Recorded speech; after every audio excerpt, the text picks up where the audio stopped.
First, I want to thank the sponsor of today's video, and that's Arms Directory. Arms Directory is the only two-way protected social network and marketplace. You can post your favorite pics, you can talk about acquiring things and local events in the area, and also post videos of your favorite upgrades. I want to thank them for being the sponsor of this video. You can check them out at armsdirectory. You know what. Hey everybody, welcome back to the channel. I appreciate your time. Thank you for watching. Gonna do a quick update on a big federal case that we're all watching, and that's the magazine ban case, Duncan v. Bonta in California. As a reminder, right after the New York State Rifle and Pistol Association versus Bruin decision came down, the Supreme Court took a bunch of cases. They granted certiorari to them, meaning, hey, we're taking this case up. They vacated the decisions of the lower court, and they remanded them back to those courts to re-decide those cases in light of the Bruin decision. And what was the big part of the Bruin decision was the text, history, and tradition test. That's the only test that courts will be able to rely on when Second Amendment infringements are challenged in court. And we've seen a tidal wave of infringements being overturned across this country in the few short months since the Bruin decision. And in this magazine ban case, this is California's high-capacity magazine case, and I use their words, not mine. There's always some people like, you can't call it that. That's what it is in the lawsuit, and I'm going for accuracy here. And this case is working its way through now. You might hear some thunder. Here's a huge thunderstorm here in Fort Worth, and I'm on the 15th floor, so it might make some noise. So that case is working its way through, and yesterday, California, the Attorney General, Rob Bonta, submitted a supplemental brief in this case, and when I read it, most of it last night, my eyes rolled, and it's amazing to see the lengths at which they will go to keep banning a tube, a magazine. And they've said some amazingly stupid things in this. One of those being that firearms don't need high-capacity magazines to operate. Yeah.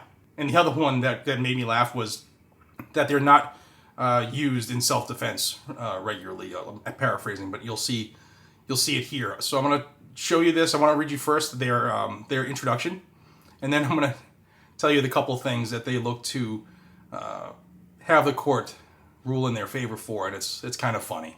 So their introduction is the Supreme Court's decision in New York State Rifle and Pistol Association, Inc. versus Bruin fundamentally altered the legal standard for evaluating Second Amendment challenges to firearms regulation. Instead of the two-step framework that the Ninth Circuit and most other federal courts of appeals had adopted for resolving these claims, Bruin held that the courts must apply a standard rooted in the Second Amendment's text as informed by history. Under this new text and history standard, courts must determine whether the Second Amendment's plain text protects the conduct in which the plaintiff wishes to engage, and if it does, then decide whether the regulation is consistent with the nation's historical tradition of firearms regulation. But at the same time, the court also made clear that the Second Amendment is not a regulatory straitjacket. It does not prevent states from adopting a variety of gun regulations and experimenting with reasonable firearms regulations to address threats to the public. Under the court's text and history standard, and consistent with the Supreme Court's Second Amendment precedents, California's restrictions on large-capacity magazines are a permissible exercise of the state's police powers that fully comport with the Second Amendment's text and history. The court should uphold the challenge provisions of the California Penal Code, blah, blah, blah.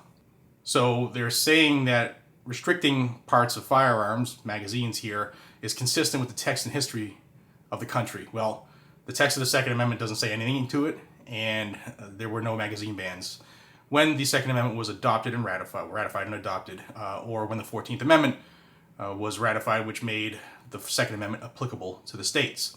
But it gets even funnier. First, plaintiffs cannot show that the plain text of the Second Amendment covers their proposed conduct of manufacturing, purchasing, importing, possessing, and carrying large-capacity magazines. Under Bruin's text and history standard, plaintiffs must, as a threshold matter, demonstrate that the Second Amendment's protection for people keeping and bearing arms for self-defense covers their proposed conduct, i.e. possessing large-capacity magazines. Plaintiffs in this case cannot meet that burden because, A, large-capacity magazines are not arms for the Second Amendment purposes because they are not essential for the operation of any firearm. And B, even if large capacity magazines were essential to the operation of a particular firearm, such magazines are not entitled to Second Amendment protection because they are not commonly used for self-defense. Second, even if the plain text of the Second Amendment covers possession of large capacity magazines, the Attorney General has satisfied his burden in demonstrating that California restrictions on large capacity magazines are consistent with the nation's historical tradition of firearm regulation. In cases such as this one, where California restrictions on large capacity magazines were adopted in response to dramatic technological changes, the exponential increase in the lethality of firearms used with large capacity magazines, and the unprecedented societal concern that followed mass shootings, Bruin's admonition that the government is not required to identify a historical twin or dead ringer to justify a law is particularly apt. Obviously, the Attorney General cannot identify restrictions identical to Section 32310 from 1791 or 1868, those are the dates for the Second Amendment and the 14th, for the simple reason that large capacity magazines did not yet exist at either time.